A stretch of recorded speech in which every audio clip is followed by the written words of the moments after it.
Factz Ova Feelinz, the podcast. We getting it cracking again. It's been a minute. Got a special guest, my boy Luxx Tattoo. He's a Los Angeles native. It's a whole lot that we've been chopping it up about in the last recent times, and I just invited him to be here. You know, usually we go strictly off of current events, and we allow that to carry our conversation. However, there's not many current events that's really going on right now that I think is more interesting than some of the conversations you and I have had off camera. So I want to start off by, first of all, just allowing you to get opportunity to introduce yourself to the people, and then we just going to do what we do in politics and keep it real. Yeah, hell yeah. All right. I appreciate it, man, and thank you for having me here. Yes, sir. Thanks for coming. I go by Luxx Tattoos, Lucky from Temple Street. I'm from Los Angeles, California, Rampart District. I did 9 years in prison. Actually, out of the 9 years, I did 8.5, and I'm a tattoo artist, dude, professionally. Yeah, out of Montclair, California. When you say tattoo artist professionally, is that a trade that you picked up while you was on your journey, on your trip away? Yeah, I picked that up all in prison, dude. Is that right? And I didn't even know I had skills. That's hard. So please give us an idea of your first encounter to realize that, okay, this is something I'm doing. I know a lot of tattoo artists say they tattoo on themselves first, and how did that go? Well, with myself, let's see how I started. How did you start in general? In general, I started with my first cellie. He got down to drawing, got down to tattooing, and he did my first tattoos in prison with a single needle. That shit hurt too. But I was really admired by his work, so I wanted to try to do that for my family, send them letters because they're looking out for me, taking care of me, whatever best they can. So I picked up on tracing a girl from a magazine, and he was just like, all right, do the shading like this. And long story short, he just looked at the progress. He was like, dude, you never drew before? I'm like, nah, man, I just picked up from whatever you said, fool. And he was like, dude, you got this shit in you. Keep doing it. So I started just doing drawings, cartoons, selling cards. You're selling cards in the yard, little Valentine's days, That's little right. specials for them, But anyway, so later on in my journey in prison, some guy from El Segundo, the homie Blanco from El Segundo. I don't know if it mattered, but I can't hear, Alex. Oh yeah, no, I can't hear for sure. That's why I put it by the ear like that. I can't hear nothing. Yeah. All right, keep going. I'll fix it. Yeah. Now that I noticed it, it's no need for me to keep going because it's not gonna work right while I'm gonna feel weird. Yeah, I can't believe we went this long. I'm high. I can't believe we went this long, bro. Yeah, no, I was tripping. I was like, I feel weird. I'm gonna go like this. You know what I mean? It's like blank. I don't know what I was thinking, bro. I can't hear shit. I know. I kind of felt like you're kind of tripping. And I'm like, I think this was side. I was tripping. I am. That shit crazy, bro. That shit crazy. I know. If I had the ear like that, I would have felt weird. Like, that shit. I don't know what. I feel like I'm covering my ears. Fool. That's crazy. We got that far without me saying so. Oh, there we go. Yeah, now I'm hearing something. We still good. Huh? Yeah, We live. Hello? No. I hear it though. I don't hear it. Hello? Oh, yeah. I hear there we go. Yeah. Perfect. Now we on the radio. Yeah, we're on. All right. So it was like that the whole time. So can we just start? No, just continue. Yeah, we can still continue. It was picking up. Yeah, it's good. Everything's good over here. Yeah. So from El Segundo. El Segundo. Oh yeah, so my boy Blanco from El Segundo, that fool hit me up and he was like, hey, homie, Lucky, Perro, how come you don't tattoo? And I'm like, man, dawg. Cause motherfuckers don't let me fuck them up. And he was like, man, you know what? Fuck me up. I'm like, what you mean? Like, look, I got this big ass LA. Just practice, fill it in a solid black. I'll guide you through it. And I went through it the whole way. And when it healed up, he was like, bro, looky, you got it, dude. Like, that's hard. You didn't scar me up like that. You didn't make the lines crooked. You actually paid attention. And how do you feel? And I was just like, I feel like I got it. You sure? You ain't bullshitting? He's like, nah, man, you got it, Perito. So next, I had my own little machine. That's what I was going to ask. No. I'm lying. I was borrowing a machine because I didn't know how to make one. So I borrowed a machine and I started tattooing my cellies. Is it still with the Walkman motors? Yeah, the CD players. Yeah, the little Jolly Rancher or the pancake, we call them, because there's two motors. Okay. One motor looks like a Jolly Rancher. Okay. And the other motor, it looks like a pancake. And then it's a pen needle. Yeah, you use a pen to guide the needle. We use the needles from a guitar string or Well, the springs for the pen. Is this real? Everybody like, yo, I got the Indian ink. Like, oh yeah, they always brag that. Like, cause I got tattoos in the joint. So is that a real thing? Or is that just cap? What, the ink? Yeah, like. Oh no, me, I burn my ink. Like off the pieces? No, I wouldn't do that. I'll do the baby oil. I'll do the baby oil with the soda can, little mop string, burn it, put a box over it, and then just collect all the ash. You mentioned getting picked earlier. Like, I remember the first tattoos I tried to get in jail, I tried to let somebody pick me in the county jail. Then I let them poke me like 3 times. Like, man, you got me fucked up. Oh, honestly, the picking part, I want to get picked. I want to get picked, even though they hurt, but I never picked on nobody. Oh, you know what? When I was in later on my term in prison, I tried to pick on somebody. Hey, let me see like this county shit, because I learned how to tattoo in prison, so I never knew, you know. Right. So I tried it, and I'm like, damn, that takes forever, dude. I'm not gonna do that. So did you finish that? At least finish that one? Yeah, it was like a little initial the homie wanted, but yeah. Tell me this: the learning from prison and being just a freestyle artist, and coming home, translating it into an actual business, was it like identical? Were the things you had to learn very different? Very different. Yeah. Well, you know what? When I was inside, I kind of like put my mindset to being a businessman in there. Mm-hmm. So when I have a list of people that want to get tatted. I'll be sanitary. I'll get gloves. You know what I mean? I'll find my way to get gloves. I'll have like disinfectant. We don't have manicides, you know what I mean? So we'll just get what we can get. When you get down, they come to your house. Yeah, they come to my pad, my cell, or if I'm in the dorm, they'll come in my spot, and I'll have people keeping pointing. And that's how I learned how to be fast too, because you don't want to have a half-done tattoo, you know, getting caught.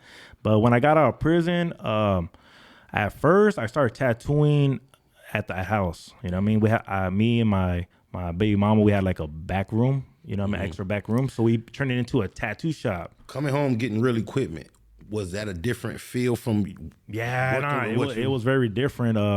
Well, my son's mother, she purchased me a tattoo machine. Salute. And yeah, you know, good looking out, you know. That's right. And with that, it was difficult because the needles, they have more needles than one cartridges, and the ink is darker. Everything was just different feel. You had to adjust. So I tatted on her first. And then I started. She already had like maybe a couple people that wanted to get tatted by me because she'll show them my work in prison. Like, oh, that shit's good. That fool's gonna get off when he gets out, you know. Right. So it was a big adjustment. It was hard, you know what I mean. But I just knew just go light first, you know, just take my time because this is what I want to do for the rest of my life, you know what I mean. But besides that, I mean, yeah, man, it was just a big adjustment, dude, for real. Have you ever used your artistic hand to like transfer into like doing murals on a vehicle or anything like that? You ever seen any work on a car? I thought about that. My main thing is doing murals on the walls. On the walls. That's my main thing, but I feel like I need to learn. I thought about this, going to school, like college, art school at that, so I could learn how to look at things and just draw it. You know what I mean? Because I did it before in prison, but little cards, I'll look at like a pattern that's small. Right. And I'll draw, but I'll take my sweet ass time. But you learned initially from tracing. Yeah, from tracing. Then I started meeting people, other artists that knew little tricks, like how to like the squares, how to make things bigger. It's a lot of artistic stuff, but I want to do that eventually, the murals, but go to school for it. From the system to the streets, describe your worst experience with if you have at all, a dissatisfied customer. Oh, this fat. You ever had any misspelled words or anything of that nature? In prison or out? Let me see. You know what? I'm gonna say a funny story. Okay. I didn't have a this like he wasn't not liking it. Okay. He loved it, but we all knew it was whack. Was it on his back? Nah, it's even worse than that. It was on his head, dude. So Shout out C-Mac. Oh man. Oh yeah, C-Mac, what up? You want to get tatted, bro? Hit me up. Yeah, we got you. I got you. Yeah. So one of the boys, I forgot his name, but yeah. So he was like my guinea pig. Like he wanted to just get tatted up, dude. So as I was learning more and more in tattooing, I just practice on him little by little. I did his whole arms, his chest, his neck. You know, I did it all, and I ain't gonna lie, they all look fucked up, honestly. But how early on in your on the tattoo, it was like career? back in 2000. This is post prison. It was prison. Oh, this is in prison. Yeah, it was in prison. so it's like 2014, 15. So he comes up to me like this, hey, Pedro, hey, look, I want you to do this pattern. I want to do a portrait of my mom. And I'm like, fool, I haven't done no portraits like that. I got faith in you, fool. Like, you get down. His mom. I'm like, you sure, dude? I like, for real, serio? And he's like, yeah. Where you want it at? On my head. I'm like, oh man, dude, like fuck. So I did it. I put it on top of his head. When I finished it, dude, I'm like, damn, that motherfucker look like the Animaniacs. For real, dude. Like, he was one of them humble homies that just he appreciated it regardless. Yeah, he was just one of them homies or young homies that just want to get tatted up. That's and he was all like with the you know, the little Mickey Mouse mirror. Yeah. He's all like, yeah, man. Oh, it's a little hard. Oh, I can't wait to get out. And then me and the homies will be like, damn, Pedro, you fucked that fool up, fool. Gotcha. And I'm right there like, fool, I know. Like, that's crazy. He's like, hey, that fool got love for you, dog. That's right. Beyond what I would imagine. Not nobody mama portrait. Yeah, and it kept going. On his head. He wanted to get, I guess, his kids on the side. I did those too. I was learning, man. But was you at least doing it for free, or was you charging him? Oh, okay. Like for him, or even a lot of people, I did it for free. Like real course coming up. Nah, I look at it like school. Like fuck it. So you probably figured your whole time doing it incarcerated with school, but obviously from the outside looking in, you started. People looked at you from a beginner. At some point, they looked at you like the man, right? Oh, that time? Yeah. In prison, I was like one of the best ones towards the end of my time. You know, second best, third best, but I was at the top three. But getting out, it was, this is a whole different ball game. I was going to ask you, in prison, how long was the transition from brand new booty tatting to I'm the man? Here? No, first from prison. How long did it take you to get to where you felt like I'm doing this shit? I think I was fucking around with letters starting, I think 2014. I think 14.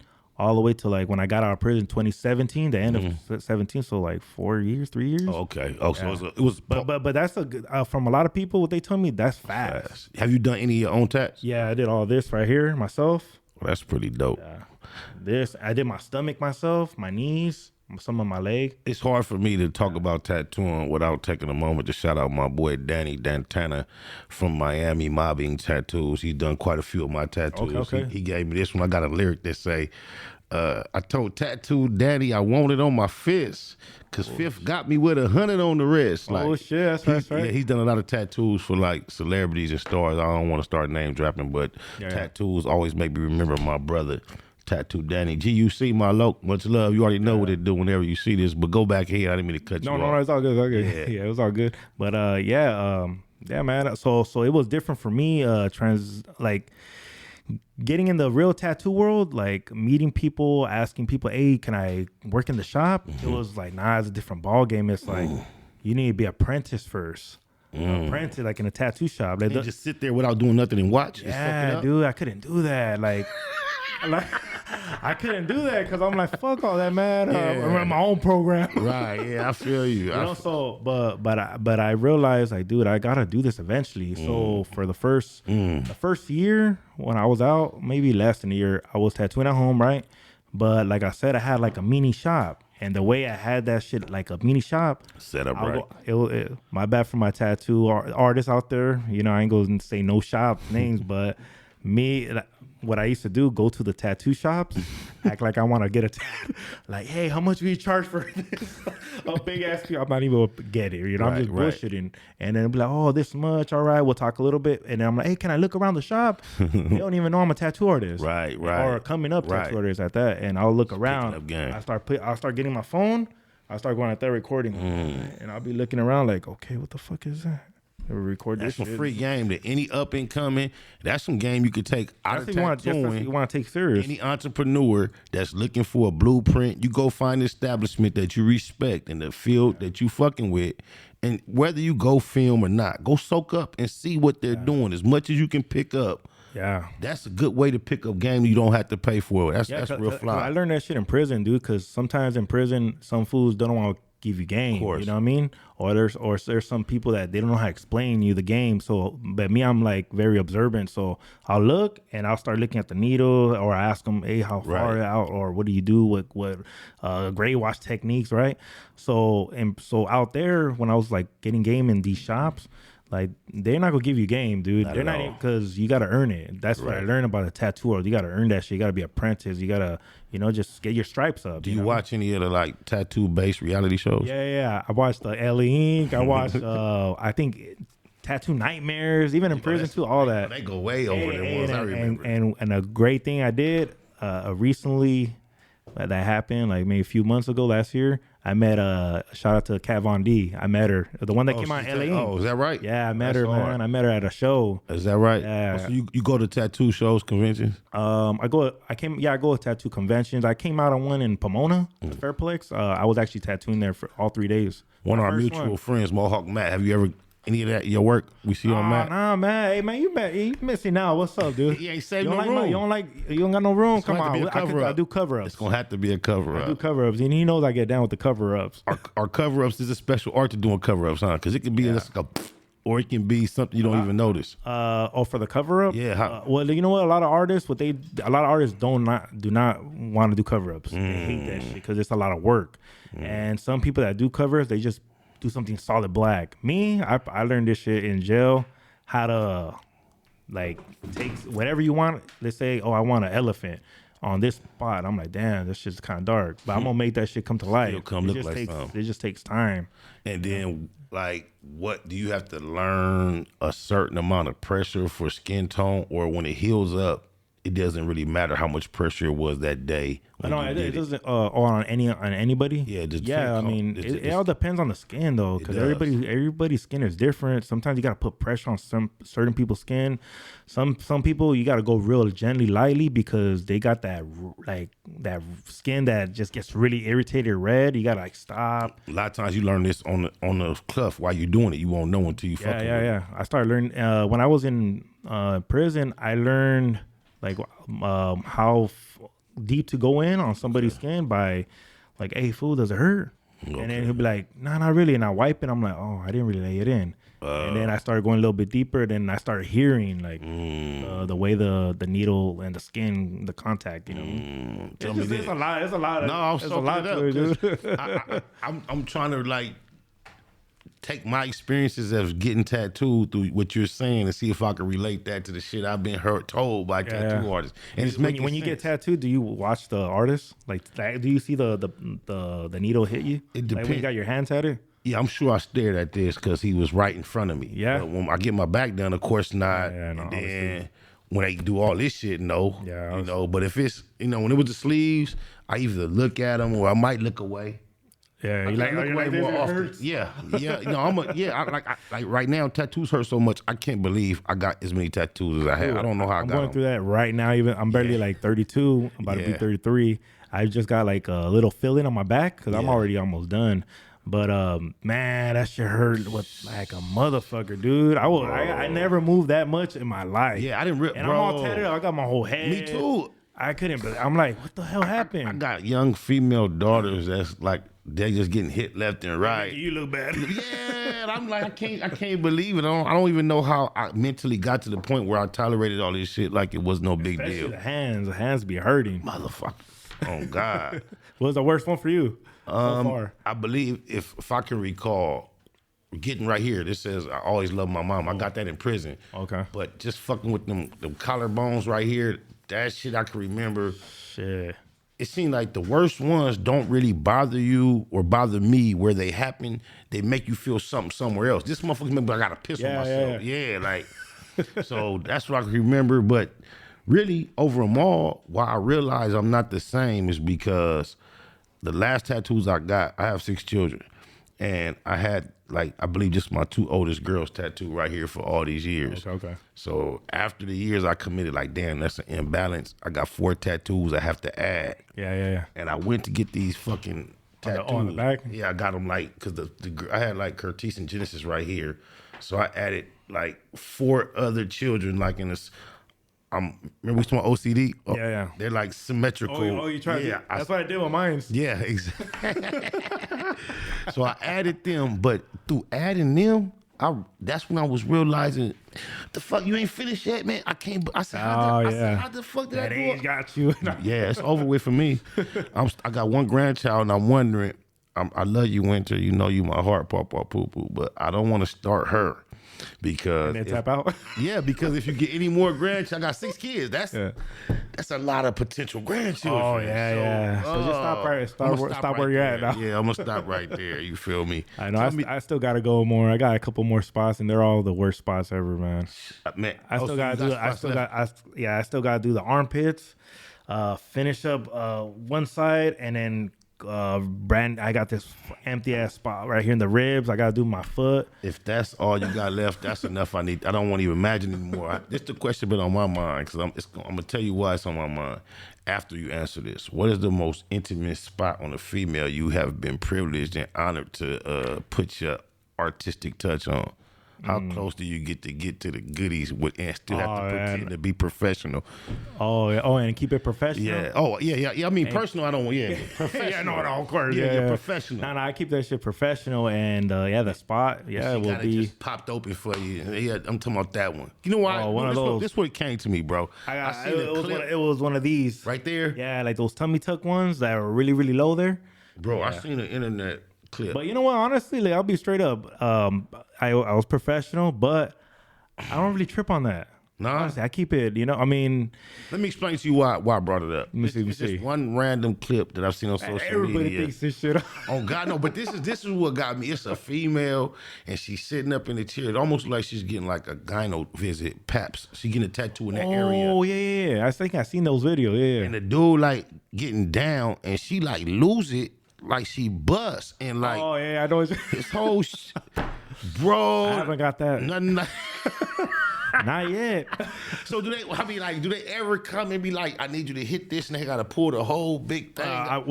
So I did a lot of those. Fuck with you? Nah, dude. Honestly, it doesn't. Like, I mean, okay. The reason why it probably doesn't.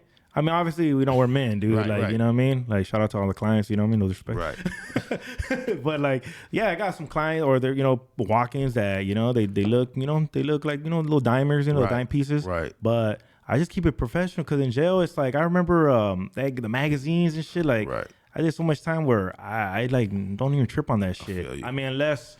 It's like, I'm kicking it with them, I'm starting realizing that may have been a careless question to ask a professional tattoo artist on camera. And I want to salute you the way you handle it so well because that's not the reputation you want to develop. Yeah, hell no. Exactly. I really don't, you know what I mean? I keep it professional, you know what I mean? I mean, we like having fun, we're all, with some G's, you know what I mean?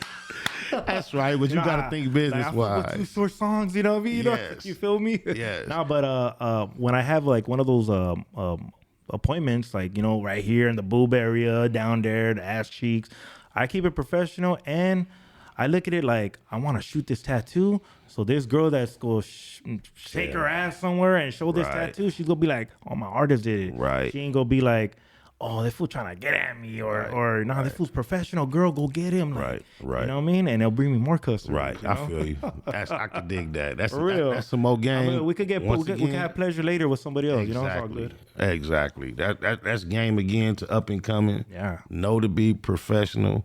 You don't want to mix business and pleasure. That's more often a recipe for disaster than it is success. No, it really is. I heard a lot of stories, man. So it's like, it's best to just keep it professional. It doesn't matter what occupation it is, just keep that shit professional, It's actually a YouTuber that was a tattoo artist that I can't quite remember his name that lost his life somewhere recently.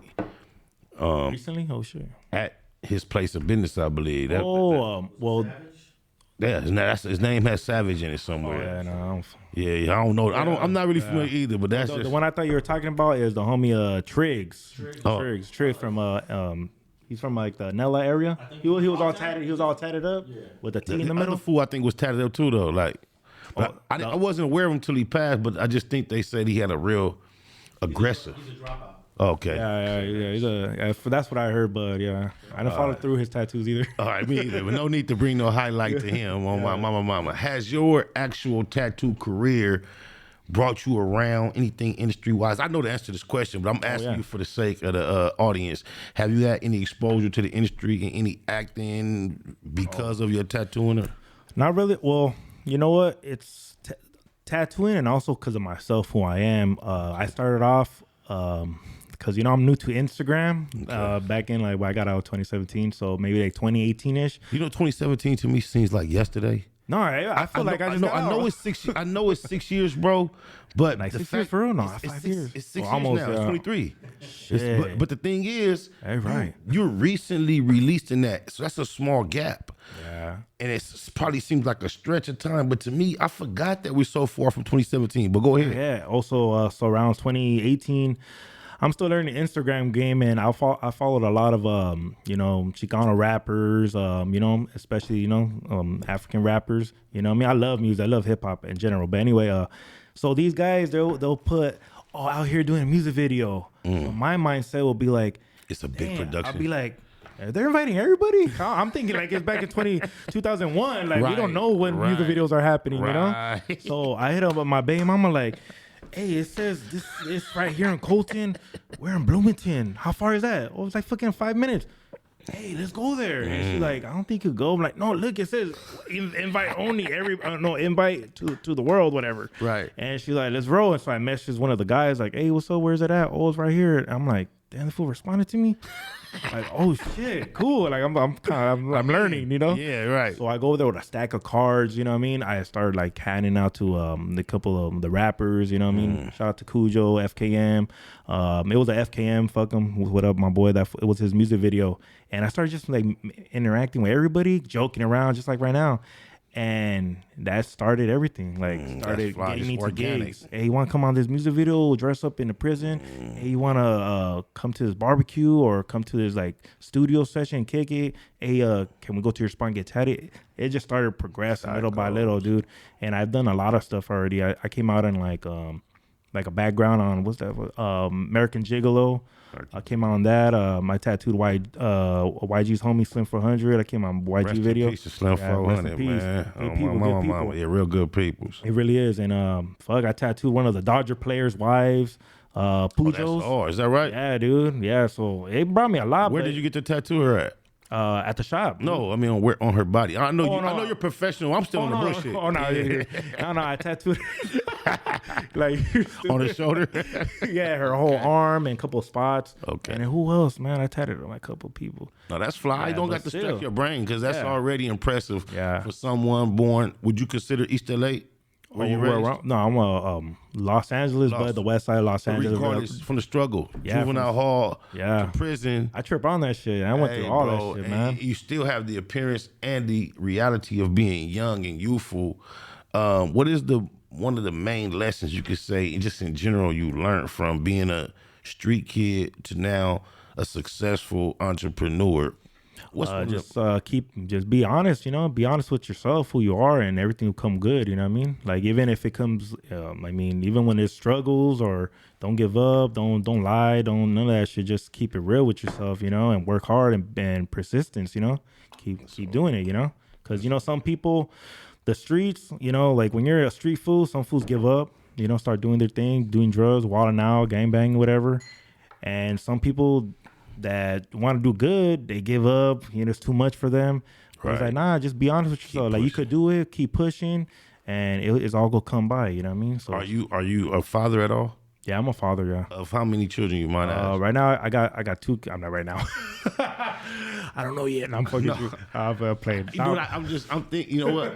I'm thinking you might be thinking to ask the question based on previous conversation. I didn't. I was just trying to. I know switch you remember gears. where Cloudy. Yeah. No, I'm just asking, trying to switch gears. Yeah, no, that's good. No, I have two boys right now. One is he's like 14 years old. I don't see him, unfortunately, you know, because I've been in prison for a long time, and then me and mom's, you know, it's just distance. But and I got another boy. He's 4 years old, dude, and I get him almost every other weekend. You know, hang out with him, do everything with him, dude. Is that right? Yeah. Have you ever put any fake tattoos on him? Oh, I just did. The first time it was like a few months ago. No, a month ago. I put, because he's into scary stuff, dude. He's into Michael Myers and all that. Wow. So I took him to the shop and I just put a little stencil of Ghostface, Chucky, and He loved it. Yeah, he was all like, "Oh, tattoos." I'm all right. That's hard. That's hard. This just in, fresh off the press. Yeah, what's up? Okay, I meant to ask you this earlier in the introduction and I forgot. What's up? I'm from East Side, South Central, Los Angeles. That's where I'm from. I've coined a phrase that has taken on a life of itself, a word called Eastie. I heard that a lot. Thank you. It's not, but There's even other people with different areas using that. I swear to God, look, I promise you on my mama Luxx, on God, on all my dead homies, my daughters, my sisters, my sons, everything I love and live for. Eastie is a word that precedes me. Okay. But all my life, it's been a word that nobody wanted to be acknowledged as. It was negative. Really? It was always like, remember earlier we was talking, I said how poverty in our area generally trickles down from the west to the east. Yeah. So by the time you would be called Eastie, that was when the people on the east side who had less poverty than the other people on the east side wanted to talk down on the lowest of the lowest. You Eastie. Oh, wow, I didn't know that. That's all all it has ever been. That's all it's ever been spoken of. It was never nothing other than that. Yeah. Nobody wanted to be Eastie. Me being a rapper, street nigga, I single-handedly, personally, on some MC metaphor shit, started calling myself Eastie, like grimy. Yeah. It's like grimy, but it's Eastie. I swear to God, anybody you hear, I have like young adult children who, when I say this to them, they be like, yeah, whatever, dad. Because Eastie is such a word and I promise you I made that shit up, bro. I just want you to tell you that. Yeah. real? I swear to God, I would not make such a bold claim. I heard that everywhere, like even guys from East LA, guys from like East Side of Pomona, just anybody from East. Now they're saying that. I'm Like, on what up, social Eastie? media, it's generations of Crips that, They're using that. yeah, and it's all in their name. And I'm like, I even go to like certain sections to go support certain shit and look on the wall and see it's in like graffiti. They put East. Oh shit. But you know what I love the internet for? My claims are documented just because everything is dated. From Got you, lyrics, and you can actually pinpoint the first time somebody heard the word Eastie. Yeah. And that's cool too. And then shit, hell yeah, shout out. But yeah, excuse the left. But I was wanted to say this this. What's the difference between what we hear as the East Side of South Central? Because I feel like I'm from, in general, LA, and I'm from East LA. But I know, first of all, when I hear East LA, I never think of blacks. Yeah. I know that, but for the people, you said right now East LA, you? yeah, but just in general, I'm from East Side, South Central. No, you're from South Central. From South Central. But then you said East LA, South Central. Like, no, you South Central. Exactly. Can you help me just explain to the listeners? Because like me even personally, if I ever heard, I could be reading it in a news report. If it says East LA, You're I thinking. think I was born in East. That's Oh, the the movie, yeah. there's a that's just that idea of your people versus if you say I'm from the East Side, South Central, that sound like my people. And it's a different area. But people from like on the internet from out of town might not realize. But you know East it's LA. crazy. Some people that are from the East Side of South Central, like Hispanics, they say the same thing. Like what? Yeah, like the hoods that are out there, like like Florence or like the people around your area, you know. And there's people from the West Side of South Central. Like I got guys that are from like, you know, my people from 57 and Figueroa. You know, my homies right there from Temple. They say the West Side of South Central. Yeah, they are. You know what I mean? But yeah, East LA. Yeah, I get it. Please, so explain, in relation to all that, are you from the East, West? What part of the city? I'm from the West Side of downtown, so pretty much West Central. It's weird, but it's like because my address is just Los Angeles. You know what I mean? Okay. Downtown, we could see the buildings. You know what I mean? Court is right there on Temple Street. The court and all that, Hill Street is all right there, and that's all us. So and is there a difference between, in that sense, West LA, Koreatown, and downtown, or is it that whole same general area? I mean, for us, we're West Side. You know, West Side of LA, but like in a car, like let's say, I guess in jail, we're all West Los, like West Los Angeles, you know, but we're different though from like Venice and all that. Like that's really far, you know what I mean? Right. So, but us, like all of us, all that area, Rampart, MacArthur Park, Silver Lake, Echo Park, we're all west side of downtown, like west side, like central LA. So typically on the streets and then incarcerated, the way you describe it might be different. Yeah, it's different. I understand that. That might be too deep to try to like. Yeah, it's too. Yeah, it's really deep.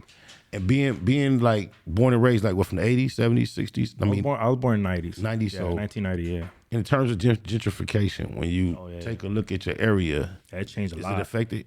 Yeah, it changed a lot. Like even my block where I grew up in the same block where the Rampart Police Station, the old one. That's crazy. Right there in Lafayette, and right there, you know what's up.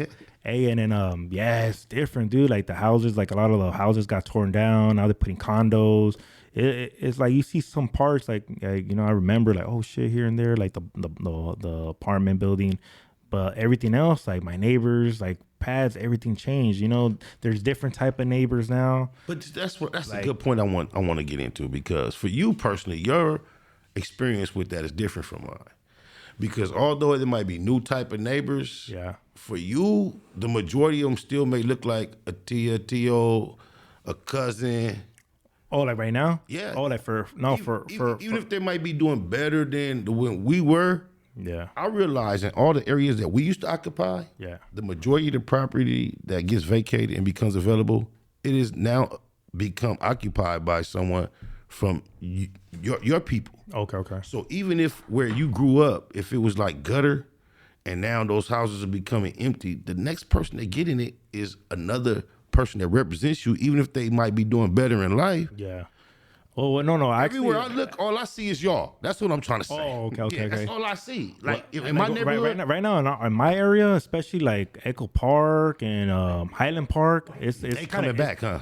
No. It's honestly different. Now you see like more Asians, more in the homes. Yeah, in the homes, dude. Even guys who are like like gay, white people. Like it got really gentrified. It's different. You know what I mean? So even in the hood, like in the heart of the hood, like in the apartments, you'll see different people from different states too. Like walking their dogs. Yeah, walking the dogs. You know what I mean? Like it's really different, but it's going to change even worse. It's going to get even worse because they're hooking it up all around, adding more things, adding coffee shops.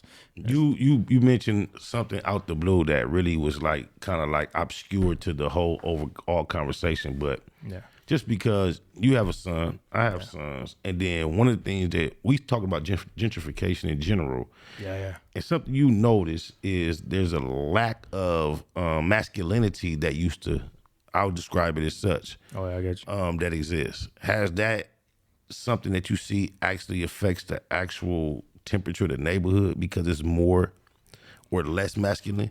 I mean, it's just, I feel like I rarely be out there now because I'm out here in like Pomona and stuff. But when I am out there or just like even hearing about it, it's different. It's like really separated. Everybody's really separated, and it made everything different. And some people can't really kick it because then now they go get the cops called. Like there's no there's no more unity. It's like, I don't know. It's just totally different now that masculinity changed. You know what I mean? Have you been like challenging your own life with your concepts of masculinity and the people that you love? If you're going to accept certain. Oh yeah. Well, honestly, I have a brother. I have two brothers at that are they're gay. Okay. And well, how old are they? One, he's like 5 years younger than me, probably like 26, 27. The other one just turned probably like 20, 21 years old or 22. But honestly, I don't really trip on it because they're my family, you know what I mean? Right. And if something happens to them, like I got their back and I don't look at them any different way. But the only thing, I always like will tell them, even when I was in jail, like, hey, just respect, the kids, you know what I I Like, before you went to jail that's. Or is this something always been, or is it something that came out later? Well, my first brother, he always was like a little, like soft, I guess. And I took him around, come kick it with the fellas. I even had him try to like kick it with some girls.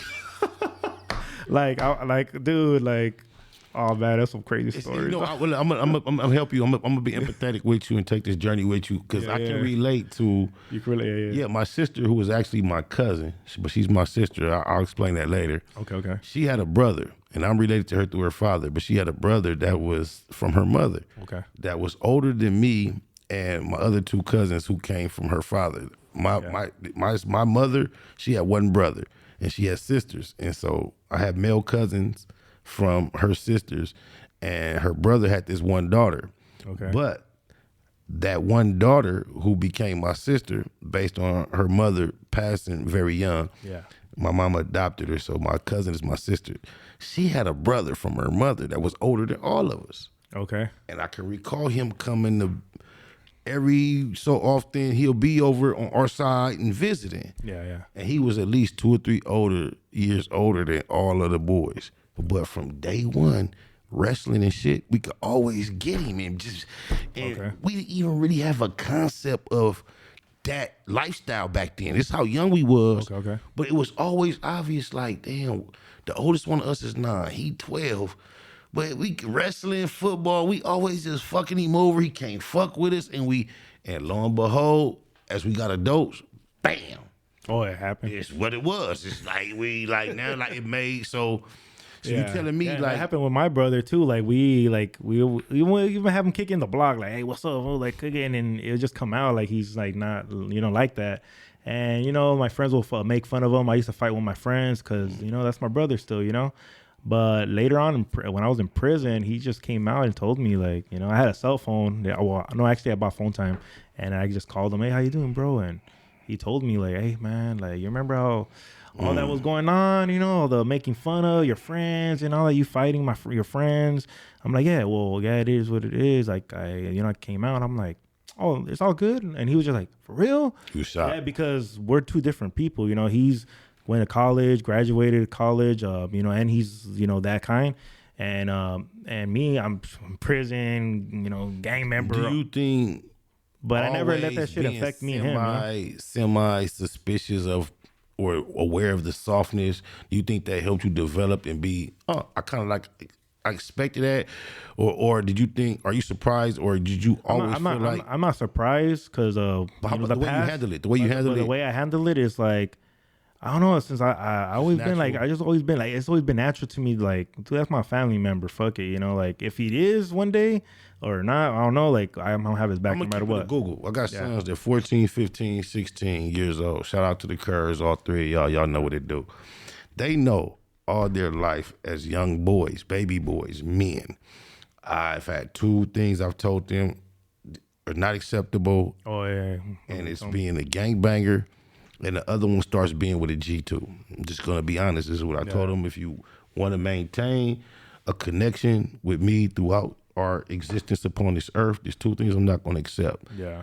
I'm not your God. I'm not your judge. Anything else in life other than these are the 2 things you cannot participate in. And they known that. I told them that I would extremely cut them off. As I've gotten grown and mature, and I might be playing the odds because it seems as if at 14, 15, and 16, I'm no longer worried about what they may be. But I also realize I would never cut my babies off. I, at one point, thought I really would. I really thought I would. And when I was telling them that, I wasn't being dishonest just to scare them out of it. No. I was really thinking that's how I felt. But as I matured and grown, I realized even if some of them were to make a decision that I was not expecting, that I believed I would have enough tact to go through it without fucking up my relationship with my babies. Yeah, of course. But on that same subject, I want to share something because one of my lows, because I jumped off the porch with from my set from 97th Street, my homie Tiny D, he just passed like a month and a half ago. Oh, shit, sorry there, man. Appreciate it. The ECIP, he got killed. But allegedly, apparently, the circumstances surrounding his death was he has a son that's a young adult that is rainbow. Okay. That for years and years, he didn't accept his son because of his lifestyle. Oh shit. Recently, because of this maturity we talking about, he accepted his son into his life and all that. They was cool. Shortly thereafter, his son allegedly, apparently gets involved in a street altercation with a street dude that what I can assume is on the down low.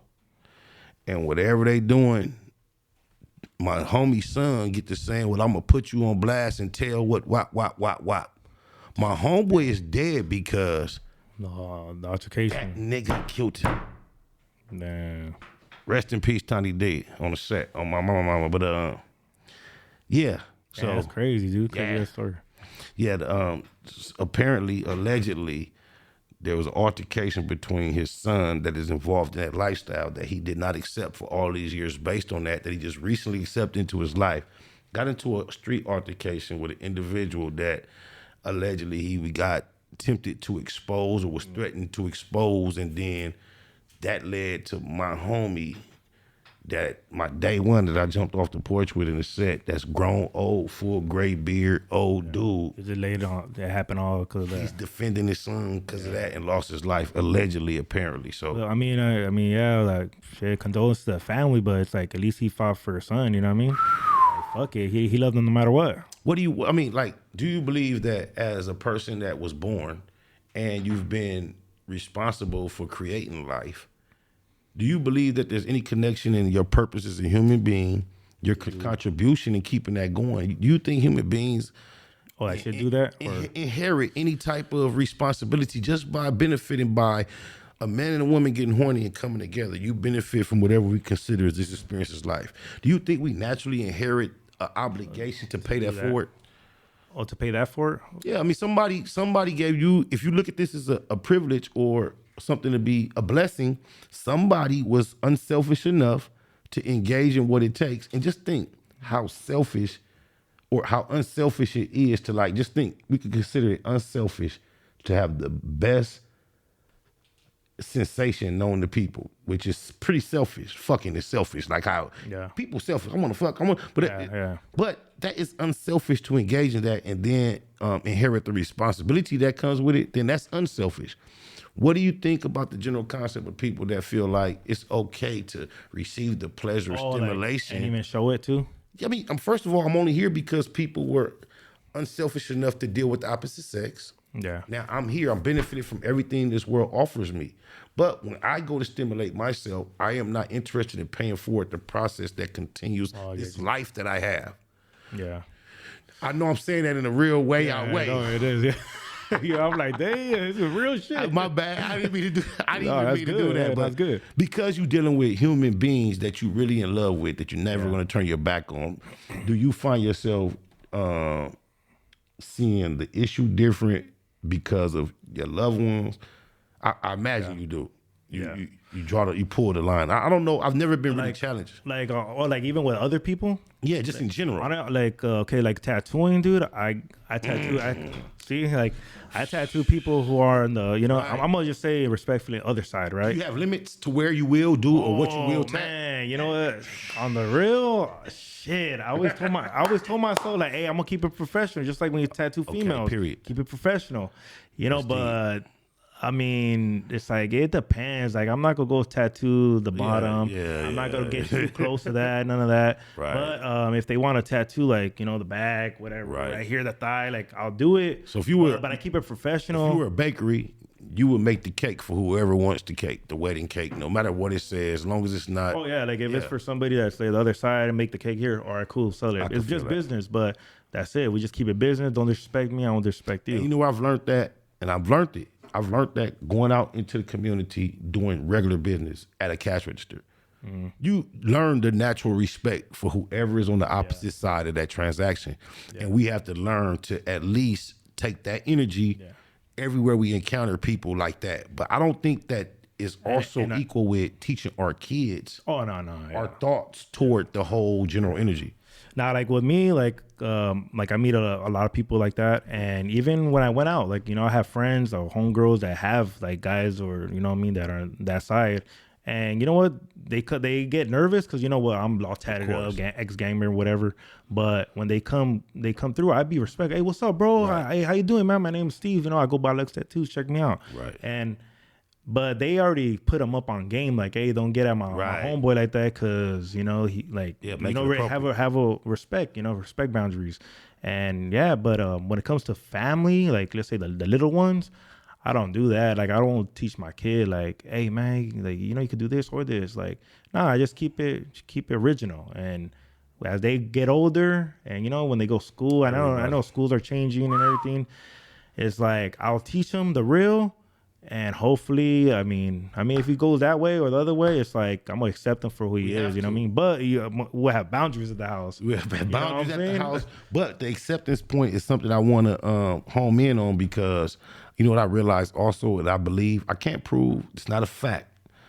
I believe that there are reasons to be suspicious that there are things in our environment that are leading to more people feeling like that's how they feel.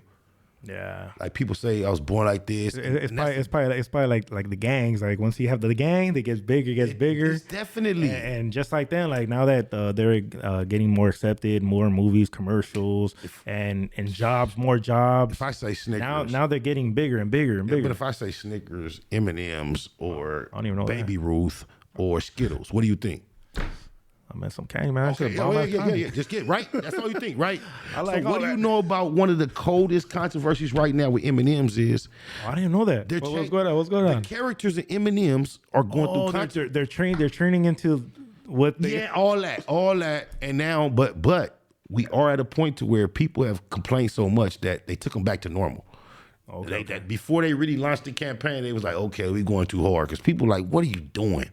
You're turning the little characters of M&Ms into. Hey, weren't they doing that with like certain like movies too? Like let's say Power Rangers. Now they got now the certain color is the gay. It's this deep. Oh, let's see. There's no such thing as Mr. Potato Head no more. Really? No Mr. and Mrs. No. Yes, it's just Potato Head, and you. What about Pac-Man, Mr. Pac-Man? It's coming. You look. You just put them on. Look, I love that game. No. If they haven't got it yet, you just put it on the radar. They're going to get to that, because know what they're on? They're Cracker. Look, I had no idea that Cracker Jack is Cracker Jack and Cracker Jill now. The popcorn shit. There's controversy about that. Man, they're coming with Cracker Jill. Wow, I don't know. I got nothing to say about that. I don't know. It's different, bro. I feel like just keep it original. I mean, you know, make your own character. Look, there has to be a sense of originality maintained in order to sustain. And I just, like I told you, I give up earlier. I realized the lack of dedication to or any sense of originality that America is representing. It's off. It's to the demise. It's gonna. There's a cycle we going through that is not. It's done, dude. It's over. It's just like the gentrification. You know that's going on. Is everything's just changing. You know, restrooms. You know what I mean? It's all different, dude. That's it. It's not gonna turn around. It's just like if you're going down a motherfucking hill.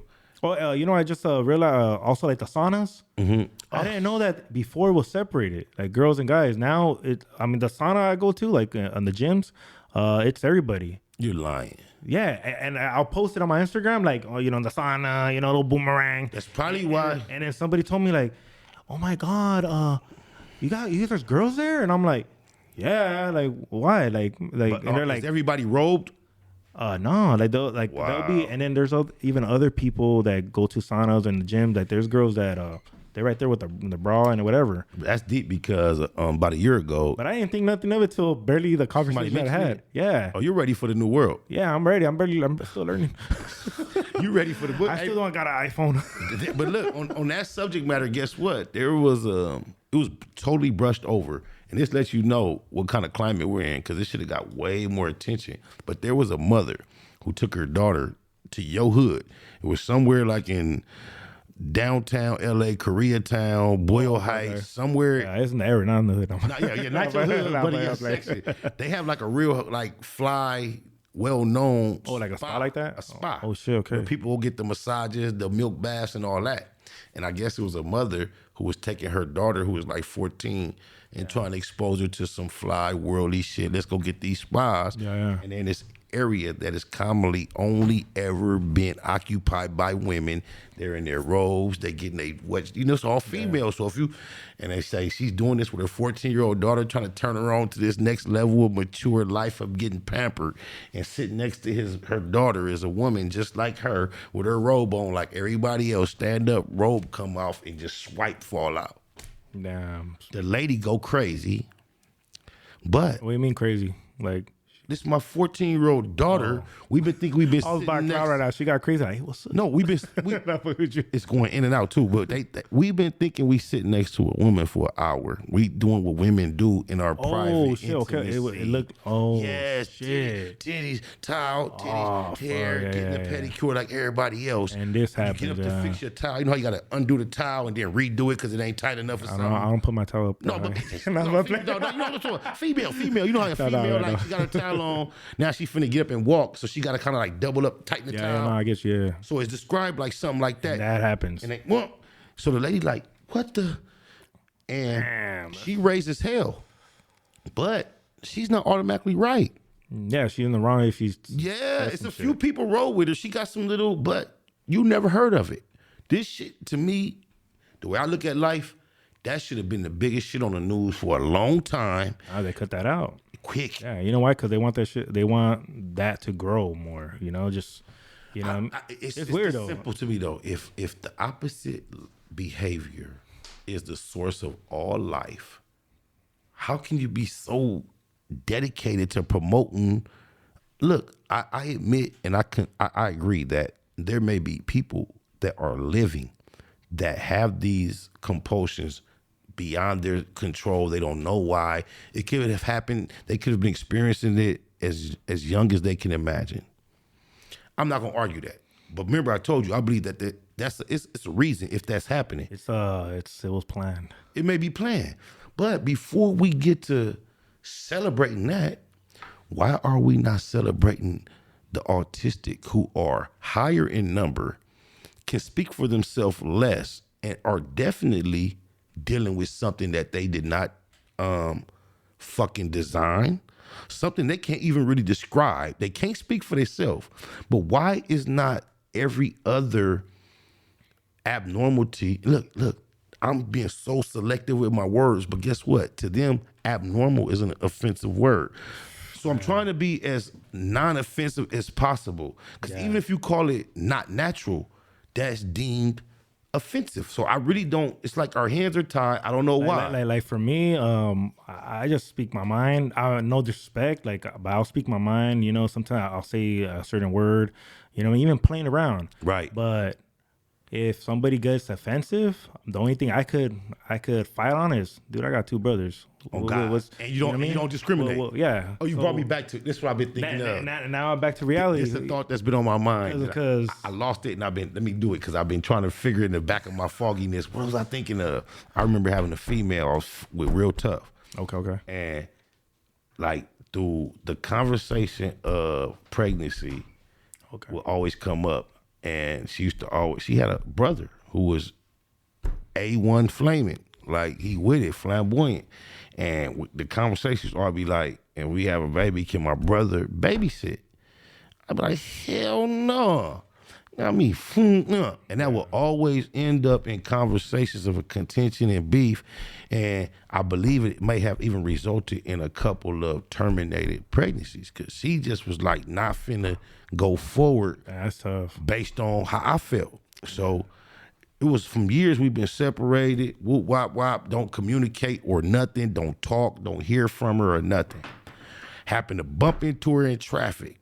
Guess what? She got a son, got a baby, got a couple babies. Guess what? Do you let your brother babysit? Hell no. Yeah.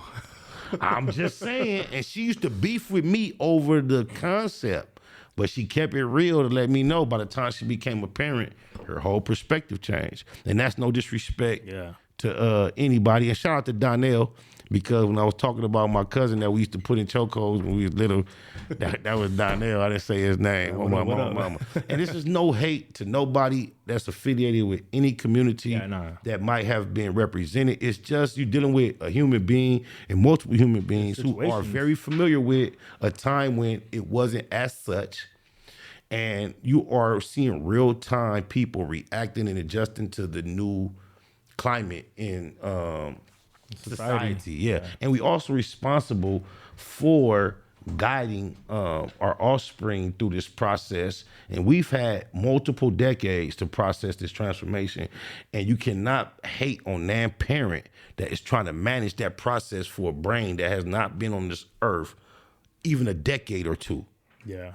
we have to manage everything we've experienced to even understand how things are changing.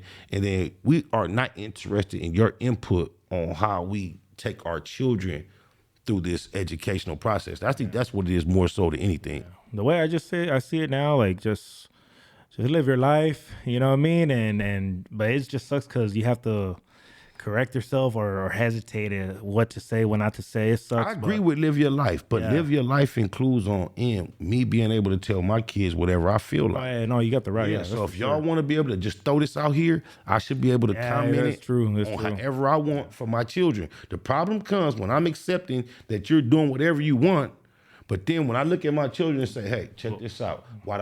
When you have a problem with what I'm saying, that's where the problem becomes. Yeah, it's true. It's just like it's like us when we're in gangs and shit. It's like that was a problem. You know what I mean? We're fucking, we're robbing, we're stealing, we're doing this shit. So yeah, we our parents don't want that. You know what I mean? So same thing. But what can they do? Like just teach us, and when we get older, you do your thing.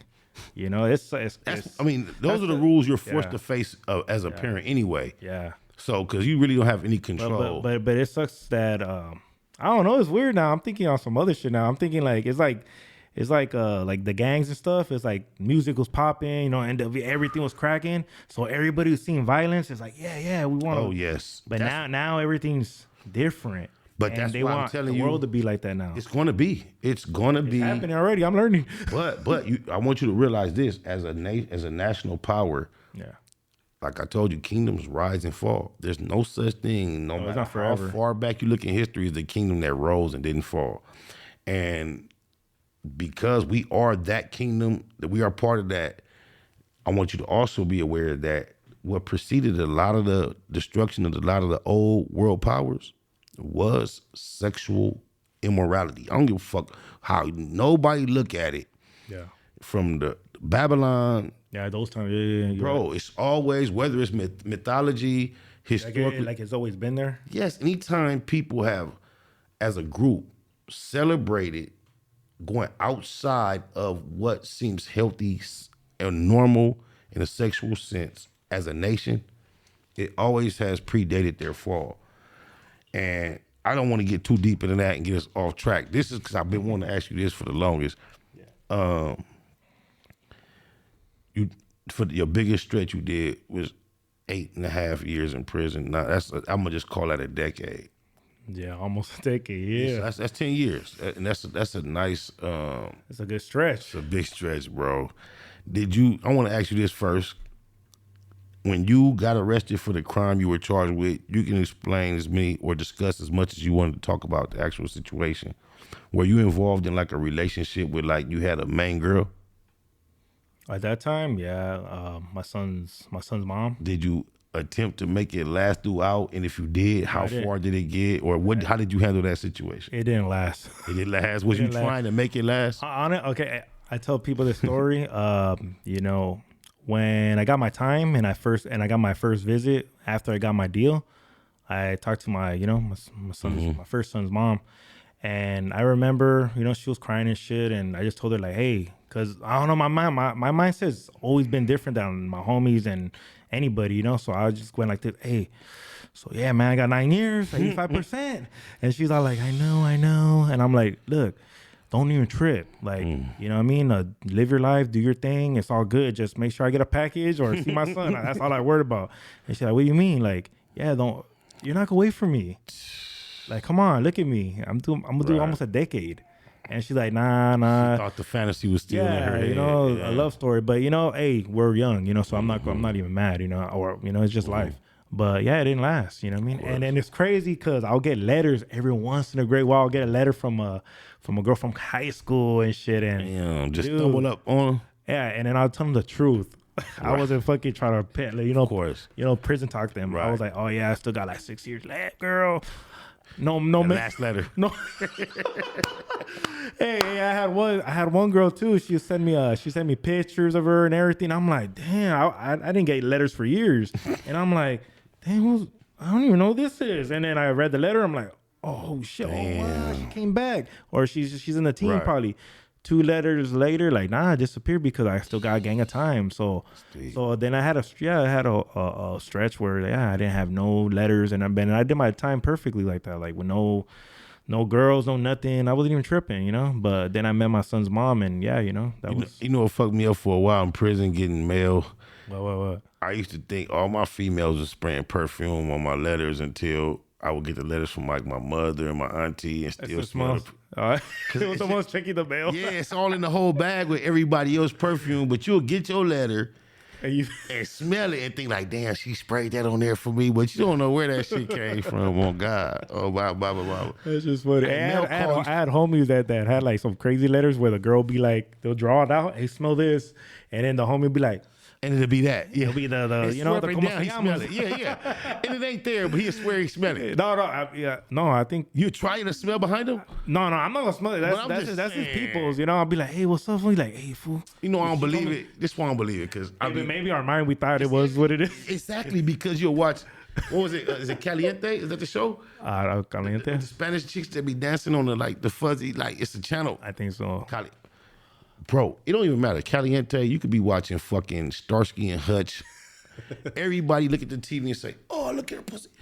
Yeah. And I'll be looking like, where? And everybody swear they see so much pussy. I'll be like, she got some I remember in the dorms and in prison, dog, like, you know, we'll put like what shows would it? It'll be like 12 Corazon. You know, the Spanish show had more girls. I remember. Yeah, you know what I mean? And what I remember. That's where they had little mini concerts and shit, like in the water. Help me out, y'all. Ain't it Caliente, y'all? Y'all know. Yeah. And then I remember everybody like, oh man, look at this. And then I'm right there like, it's gonna look bad, but I try not to pay attention because I still got time. Right.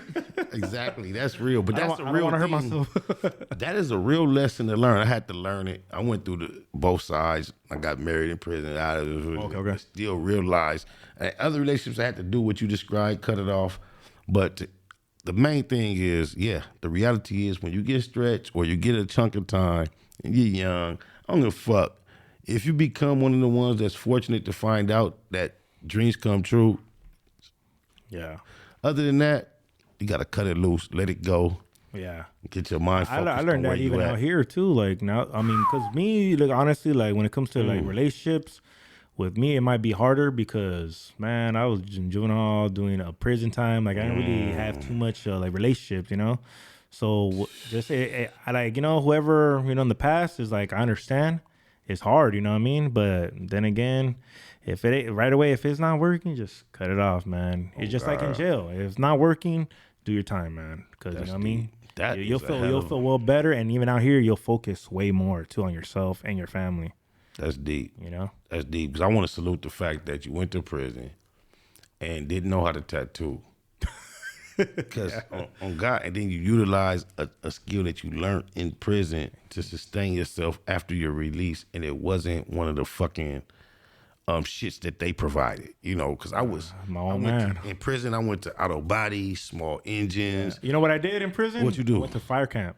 Oh, I was a Sawyer. That was good. Yeah. Does that help your time pass faster being? Honestly, it does. You know what I mean? Because, I always been programmed in there. Like, you know, wake up early morning, bust down, do all that, draw, tattoo, everything. But when I went to fire camp, I couldn't really tattoo as much because they'd be tripping bad. Shit. But I had a program, you know, I wake up early in the morning, do my workout, pull-up bars, they had weights, you know what I mean? Shout out to Tiny Spider, my nephew. He just made the fire camp. He was just talking about, they got weights and everything. He can't believe it. Like up there? Yeah. He just made it. Cow fire? Yeah. So that, and then, I mean, one thing about fire camp, it helped me become a hard worker, dude. In the beginning, man, I was hating work. Like, damn, it's too much, but I still worked out, so I had a little bit in me. And, shout out to TS. He's from your hood. Tiny Smiley. Oh, Tiny Smiley. Okay. Yeah, Tiny Smiley at TS. That's another homie. My nephew was Tiny Spider, but that's my nephew. Oh, okay. The homie too, though. But yeah. He was with me in fire camp too. We went through a lot of shit right there. You know, right? Yeah, the fire line and shit. That shit was a bitch. What was the last year you was in fire camp? The last year as fire camp was 2000, I think 15 or 16. Oh, that was before the last big fires we had. Like, was it the last? Y'all fought the time when I was there, around the last time I was there, it came out all over the news. A girl firefighter, the prison inmate got killed. Got hit by a big ass bulldozer. That was the last time I was there. Okay, that's good. I'm glad you brought that shit up. I know, man. Hit you with a surprise. No, I'm just saying. No, rest in peace to her because I wasn't tripping on her. Oh no, yeah. God bless her that lost her life. My thing is this.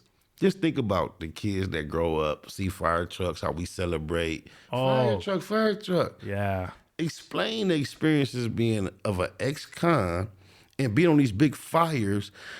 What level of respect do you get from the real firefighters? What's the dynamic between y'all and the firefighters on the fire? I'm not going to say like percentages. Nah, it's like some give you the respect, some don't, dude. It's crazy. Like I remember...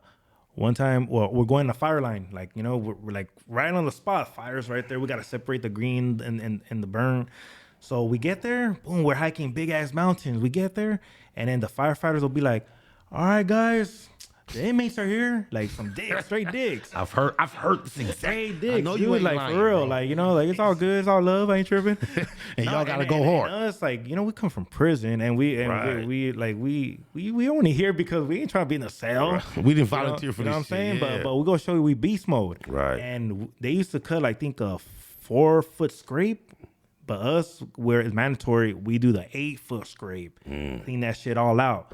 And dude, we did that. We'll do that shit fast, and we'll be like this. Like some of us, even like some of like all of us, we're all mixed in. We'll be like this, man. Let's show these pussies what's up. That's right. Like, we'll back talk. Just get on one. Someone be like, "What you say, boy?" Man, just listen. And they'll just be like, "God damn, these motherfuckers work hard," but you know they don't like us. You know what I mean? And then you got the firefighters that respected us. They'll be like, "That's right, bro. That's right." They'll try to give us like some, you know, that little snacks and shit, you know. But for typically, you're there to do the hard or the dirty work that they typically wouldn't want to do. We did everything. We did the dirty work. We did where, let's say the fire's right here. We had easier. Huh? When they show up, you make their job easier. Yeah, they don't do shit. That's they crazy. Don't. You know, and the ones that do shit, like, I mean, they try. You know, they don't hog it up like us. But do they market or sell you a process of transition to being a firefighter after you leave, or is that I talked to one of my captains. I told, because honestly, like I tattooed here and there in fire camp because it was hard. But I always thought, like, man, like if I don't got tattooed, I don't got shit. Like I'm gonna go back to the hood. Like I was thinking negative, right? Younger. But I remember I asked him, like, hey Cap, hey, is there a life for me after this, being a firefighter outside? Like, can I do something with it? Cause if not, like, then what's the point? You know, like, cause I was already getting tired of fire camp. Like, fuck all this. You know, does it affect your a release date? For me, I was 85%. I couldn't get no extra time. Yeah, okay. But yeah, he told me like, hey, look, keep doing this shit and parole out of here. When you get out, you could be a firefighter too. I'm like, oh, like in the city? No, Cal Fire, like a wildland fire. What I understand. And I was like, all right. And I even met when I was in San Diego fighting a fire. I met one of the firefighters that was an inmate and became a firefighter. Okay, and in the regular system. Yeah, he was like, hey, what's up? We're sitting down resting, and it was like really sunny as fuck, and it was, man, we're going through it. And he was just like, hey, man, you're good? Like, hey, how long you been busted? We talked a little bit, and he was like, hey, I used to be in this fire camp. I'm like, what do you mean? Like, you're busted too? Like, yeah, man. Like, hey, homito, you could do this. Just keep, you know, I see you hogging it out with the chainsaw. Like, you could do this when you get out. And it gave me like a little like, all right, cool. Like now I got some, you know, something positive or something to look forward to. But never. But I got kicked out.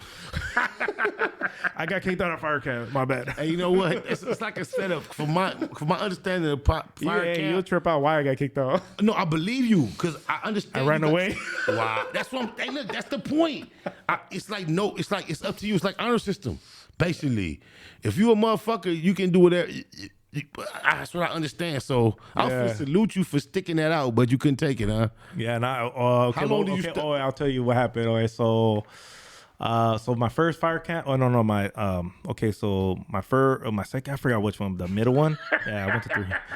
Yeah. So I went to a fire camp. I got kicked out, and then they gave me love. They're like, all right, we go send. Went back to Chino. They told me, all right, we'll give you one more chance. We will go to a fire camp. So when I went to a fire camp, it was closer to home. It was like fucking San Bernardino almost. So I get there and it was cracking. How much time did you have left on your sentence?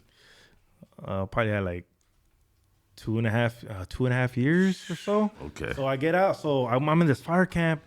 Oh, it's just what they said. Party Rock. That's the nickname of it. Party Rock. So I'm like, I just see homies. Like, I meet a homie. What's up, my boy? The homie's all tweaked out. What's up, perro? Like, shit, you here? Shit cracking right here. And I'm right there like, oh, shit, it's great. And in my head, I'm like, oh, yeah.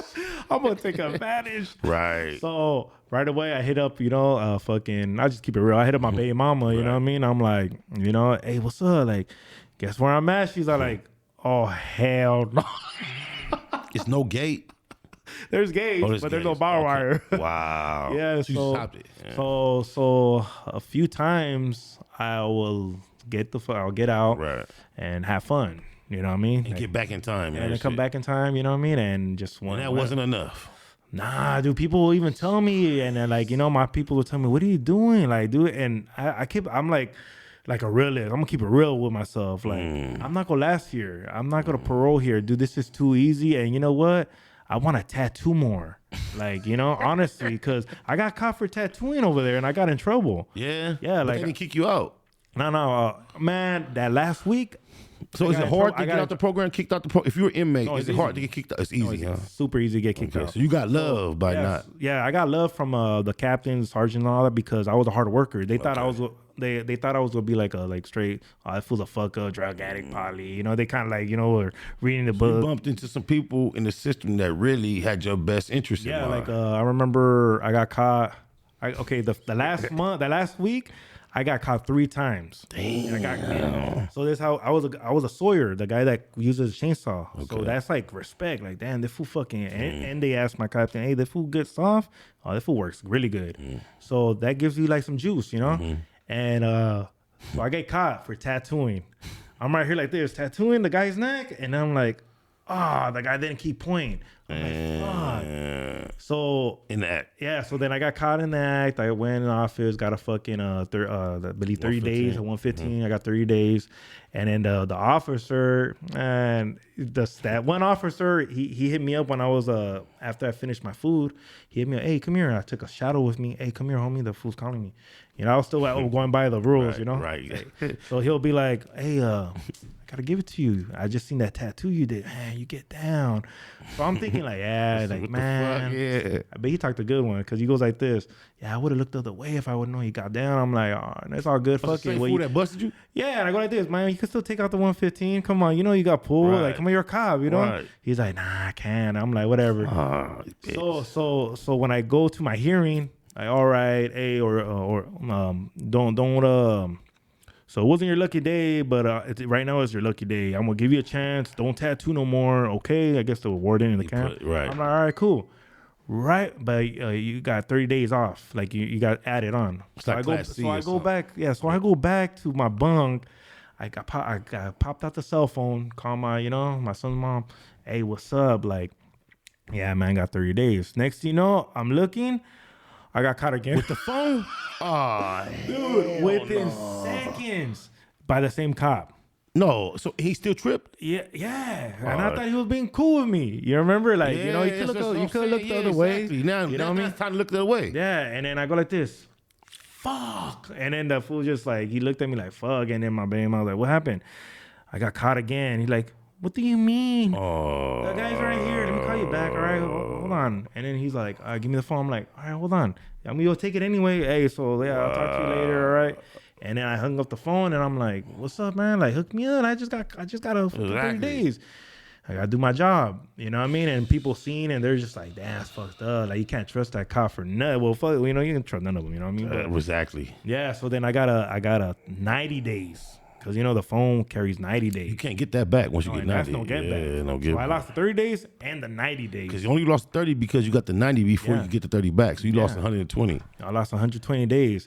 And that is the difference between a relationship. For real. And then later on, like 2 or 3 days later, I jumped the fence, tried to have fun, and then I came back, got caught. So they sent you back to the pen? They sent me back to the pen. They sent me to Chino back then, like back in that time. They sent me to Chino for all people from fire camp that get kicked out. You go over there, get your little hearing, and they just told me, what happened? You couldn't do it. And I'm like, it was just quiet, just smiling, and then they sent me back all the way to Jamestown when it was good, you know. All the way to Jamestown. Yeah, well, that's where I started, for the fire camp system. So you say when it was good. So hey, but I was happy once. It sounds weird because we got freedom, but I was happy once I left. That's deep. You know why? Because of the workouts. Not because of workouts. It's just because I'm a tattoo. Because Jamestown is just like the projects. Like they got dorms. From a marketing perspective, you need to use that moment to brand your fucking tattoo brand. You was happy to be back to prison because of what? Where can they find you to get some ink now? That's hard. Man, Luxx Tattoos. I'm in Killer Tattoo Shop right now at Montclair. So hit me up, man. Luxx Tattoos is my shirt right here. Luxx Tattoos, LUXX_TATTOOS_. Follow me on Instagram. And TikTok, I don't really be on TikTok. I'm stuck on Instagram. Hey, I hear they trying to ban it in America. What, TikTok? Yeah. I don't really use it like that. So. Me either. TikToxic. Yeah, they say that's what I call it. I tease my kids with that all day long, man. Yeah. But that's interesting, man. That's dude, I was so happy when I came back. I felt like right when I got to the yard, because I was there like maybe. I got kicked out of a couple camps, so I haven't been in Jamestown for like 2 years, or a year and a half. So when I came back, I had my paper suit, and then a lot of the same homies. Some homies were still there or came back, right? And they're like, "Look, dog, what's up?" Even some of the blacks will be like, "What up, love? Right. Man, you back?" That's crazy. And then I went to my dorm, and then people were telling my dorm, "Oh, that fool, that's the homie from Temple. That fool gets off." Everybody was already on me. Oh, so it's already started. Homie, hey, you tat or what? I'm like, yeah, I do a little something. And then I was tatting almost every day. That's hard. Every day, dog. Have you ever had the opportunity or tried, or have you ever tatted in the joint crossed politics? Like any of my people? Oh, in the joint? Nah, I can't do it. Yeah, the only ones are just whites and paisas. That's crazy. Hey, that fool your boy TS, that fool would be like, "Hey, what's up, man? Come on, perro, come on, tap me up." I'm like, fool, I ain't trying to get beat. I ain't trying to get beat up, and not just that. I'm gonna have a bad day. What's the difference between yo, fool, you got pedo with me, and the pedo you keep saying? Because ain't pedo like beef? Oh no, you're talking about pedo. Oh, pedo. Yeah, pedo. Like, oh, you want like yeah, that one's like you got pedo. It's another one that's bro. No, what I'm saying, perro, like my dog, perro. Like one of my dog. Okay, because like some of the blacks that I'm cool with, like in prison, they show love. They like, what a perro, what a homes, and I'll be like, I can't say those words, right? Of course, yeah, can't say blood, cuz, you know what I mean? But but they show love with a homes. Right, exactly. I know as much as it be on, I know it's so much different than what people think. They don't get it, like how this is natural. Yeah. And the shit you might see is natural too, but it's not what y'all think it be at the moment. The motivation and the reason. You know I tripped out on my first encounter, like cool relationship with blacks in prison. I was in a Sentinella prison. I was in the 3 yard. I was about barely 18 years old, and then one of the I remember they're doing a food drive. You get pizza, all that good, all the good stuff. And me and my cellie, he just came from YA. The homie Slick, shout out to Slick from the West Side Car. It was just me and him. We're young, 18 years old, in a cell. We got a clean cell, everything hooked up. And one of the blacks, I remember his name Scooby. But he was a Crip. Okay. And I remember he came through like, hey, look. And I'm like, what's up, fool? What's cracking? He's like, you guys didn't get no chicken, no fresh chicken? I'm like, nah, man. And I'm like, nah, man. What's up? Like, "Oh, no trip, I got you." I'm like, nah. Like, hey, nah, it's all good, fool. Cause I'm thinking, we can't accept nothing. Exactly. But I remembered, like, it's closed. Yeah. So when he came back, he's all like, "Hey, man, I got you." On the low, real quick. No, it's not even on low. He went like, "I got you. It's closed and everything." And I was like, okay, but then I was still tripping out, like, why is he showing love to me? Why are you showing love to me? Like, I'm an essay, what I mean? Why? Right. But that's when I learned real shit. That's when I learned, like, dude, this fool was a lifer. He's been around. He probably have like good homies that are homies, That's so deep, that shit opened me up. Like, that's deep, because as a youngster, I was in prison as a teen, and I know that side of it. Yeah. I was more scared. I was more like, I don't want to accept it. I want to get in trouble. But I learned, like, it's closed. He's looking now. I seen that side from like the biggest shots, because Yeah. I used to be touching. I used to be hitting, having shit. Yeah, So when you hold shit, you gonna be exposed to everybody. Somebody always show some love too, you know. And it always gonna come to a situation where you think it's about what it's about. Yeah. But you always gonna get to a position to where it's time to like overlook or wink something. Yeah. And that shit always there. I always have been on that side of shit to where like I know everybody say this, but me and him fucking around like this just because it's what it is, and it never went wrong for me. Yeah. I've even had to like backtrack. Yeah, that's like the relationship you have, yeah. Oh God. You know? But I'm talking about I've had to like, based on you not right, I've been involved with like we gotta scrape it up to stop it from going down. We finna scrape it up. I feel you. You telling me my people, I got you. Even so all that being played though, but that's just crazy. Yeah, that was my first like I learned something, you know, like like the love in prison, like fools. And also I learned something too, like when I was in prison, the enemies, like, you know, like the enemigos, you know, exactly on your own side. Yeah, with my side, you know, like, man, when I barely got there, one of the homies from the area, you know what I mean, from the hood, he just comes and like, hey, what's up? Hey, homie from, Temple came through. And then I'm like, yeah, what's up, man? It's me. Call me Wooty Woo. Yeah, Temple Street. Yeah. And then, all right, hey, well, you need anything? I'm like, nah, I don't need nothing. I'm good. And he's like, what? Like, man, what your celly need, homie? Like, hey, I'll be back. Shit. And he came back, brought me like a care package. Brought me a care package, a TV, a floater, and I'll trip out like what the fuck is my enemigo and that fool's right here giving me a TV? Like I'm like here learning too much shit as like my first week, you know. That's the from the county jail. From what I can remember in the '90s, the politics that we had between our peoples is what generated that, because I remember it used to be to the point where like my understanding was no matter what y'all was going through on the streets as far as enemigos, we gotta keep it together. What? I'm talking about you could be in jail for at one of them, and today at a table, I used to swear to God, I done seen this more than once. One of your people pull out an apple, take a bite, pass that motherfucker around the table, and everybody bite off the same that's love. apple. That's like, oh, that shit. It's like me, like I'll tell my like a celly that's like, let's say from like a enemy hood, I could be like, hey fool, here, this is our only soup, bam, here. Oh God, I seen it, and I seen that shit like for on my prison term. I had like fools from like the hardcore enemies. They'll be like, hey, look, and I'll be in the dorm when I was in Jamestown. I'll be in the dorm. And I'm like, what's up, fool? And they're like, hey, I'm gonna go to tienda, store. You need anything? And that feels like my hardcore enemy.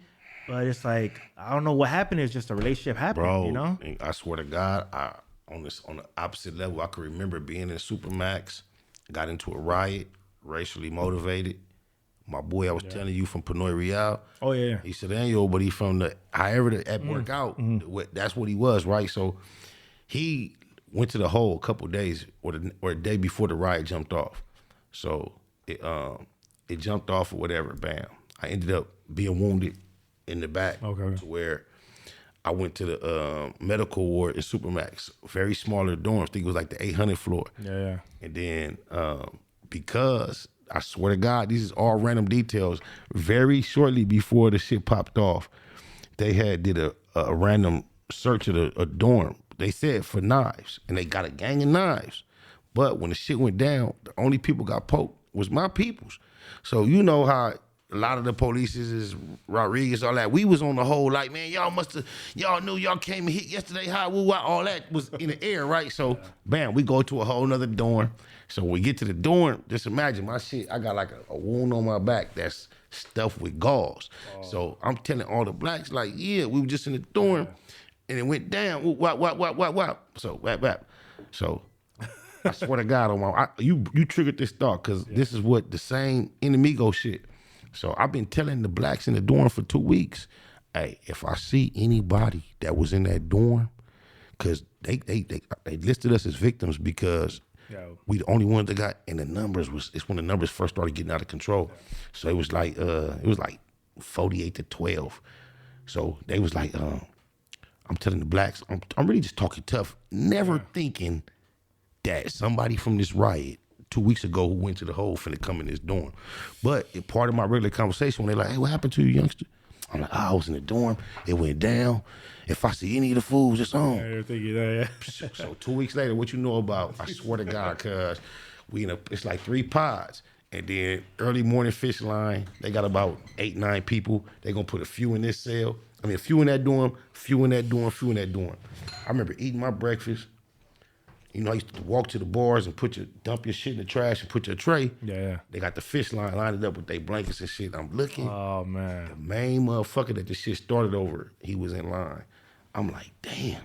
So I'm putting my shit up. I'm like, so you don't know when the police start putting, you know, I got the little J cars, they're gonna put a few people in this dorm. Yeah. You don't know which dorm we finna go in. So I go tell all the blacks, I'm like, hey, look, man, remember I've been telling y'all, I swear to God. And then like, not just him, a lot of people in that line, they all coming from the hole together. They was all involved. But he the only one I really recognized. So I'm like, I say, look, man, whoop-de-whoop in line. I said, that's one of the dudes. So I'm still talking myself. You're thinking like, oh, it's going off. All right, long story short, I say all this to say this, how you was talking about enemies. I just got to give us some credit. Yeah. It was a nigga from Pueblos. He was a blood nigga. Okay. And when I forget his name, this is in the 90s, he was like, it finally got to the point where I was finna go upstairs and take flight on the food that the whole shit was over.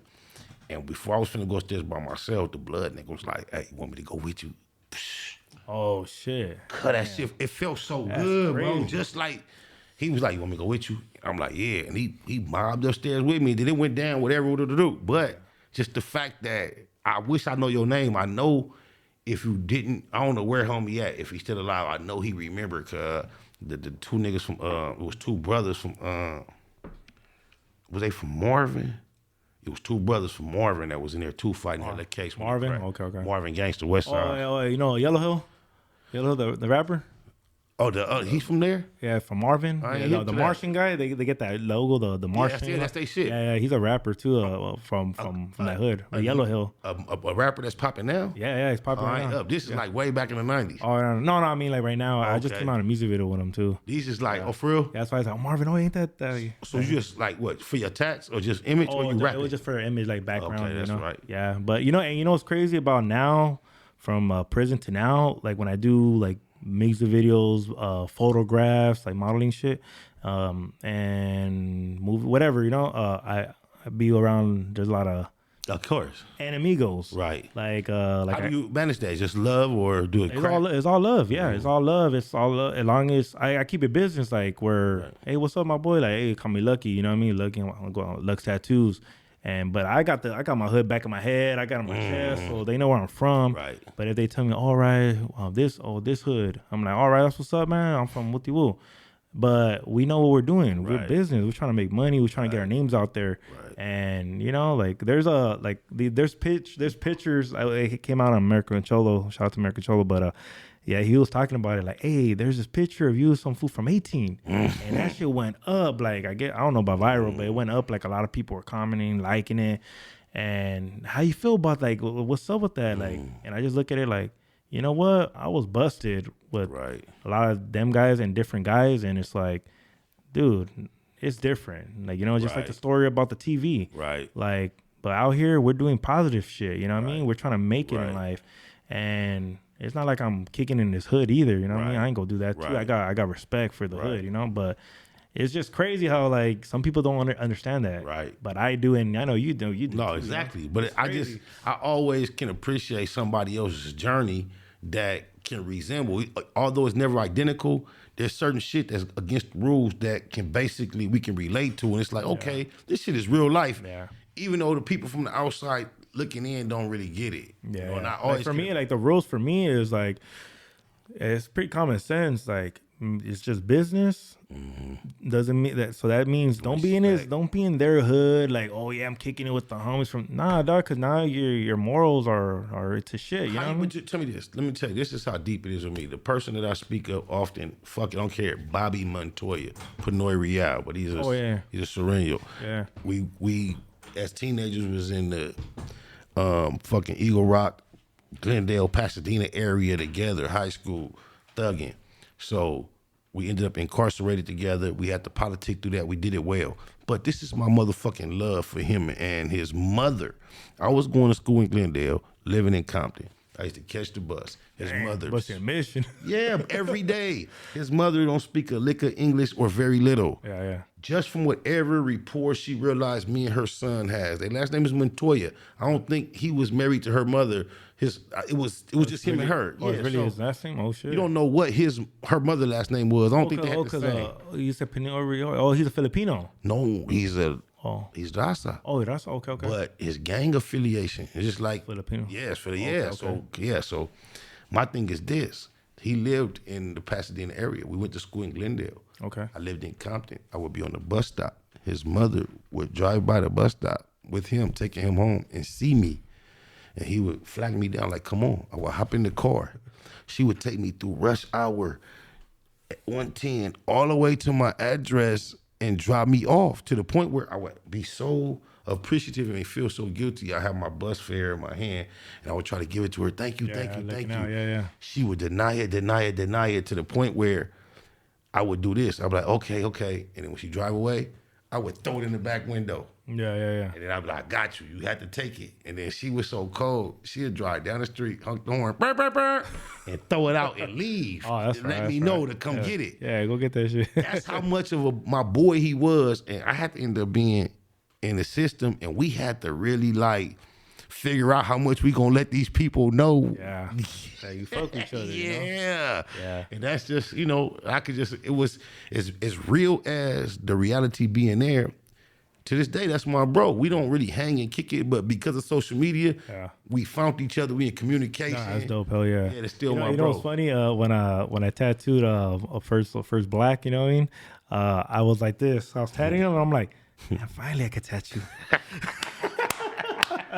Liberated. Yeah. I tattooed a lot of them too, and females and the dudes, and that's hard. It's like it was very like it's cool, Exactly. Like I love what I do, so I want to tattoo the world. Fuck it, That's right. Yeah, hell yeah. And regardless of how much separation has existed and it does exist, movement toward unity and positivity is what we about, man. Yeah, and that's one thing I learned about like tattooing, like being a professional artist. Like I'm in a shop that different people come, different races, different sides, and you know what? I put all that just put all that bullshit away, and just it's all about respect and professionalism. That's it. You know what I mean? Do you have any future hopes and wishes of like your children, like in the future, what you think they will be? I'm looking at the clock. We got about 5 minutes left. Right. So I always try to pull out a random question that has nothing to do with what we've talked about throughout the subject, just to try to give you some brand new energy to close out with. When we think about the future, the way the world is, if you had 15 years from now, if you could pick what you would wish for your children, what would it be? Amongst what things? Wish for my children, just have a lot of knowledge. That's it. Just have a lot of knowledge, soak up so much game, so you can make it in this world. Whether it's peaceful or chaotic, That's right. Yeah. And I'm gonna have enough courage to answer the same question just because you answered that so fly. Yeah. I would have to say similar, and I just hope that because I have multiple children, and I hope they loving each other and doing whatever they can to make sure each other is okay. Yeah. Yeah. That's right. Hell yeah. Right, man. I want to thank you for coming through, man. I appreciate it, man. Thanks for letting me be right here, man. Hell yeah. And we kind of like when it goes well, we like to invite people back, so you might get that tap on the shoulder. Yeah, man, whenever, just let me know so I can put it on the schedule for sure. Likewise, and if any place you want to let these people know they can keep up with you at, let them know. Yeah, just follow me on Instagram, Luxx Tattoos, LUXX_TATTOOS_. I'm a tattoo artist in Montclair, Killer Tattoos right now. And if you guys want to even get some merchandise from me, Luxx Tattoo t-shirts, girl crop top sweaters, just hit me up on Instagram. I'm also on TikTok and Snapchat, but I'm more on Instagram, if anything. That's right. Straight up. That's what it do, y'all. We back at you. Factz Ova Feelinz, feelings under facts. And we'll be back. That's my boy Luxx Tats. Yeah. The life we living now is all about the money.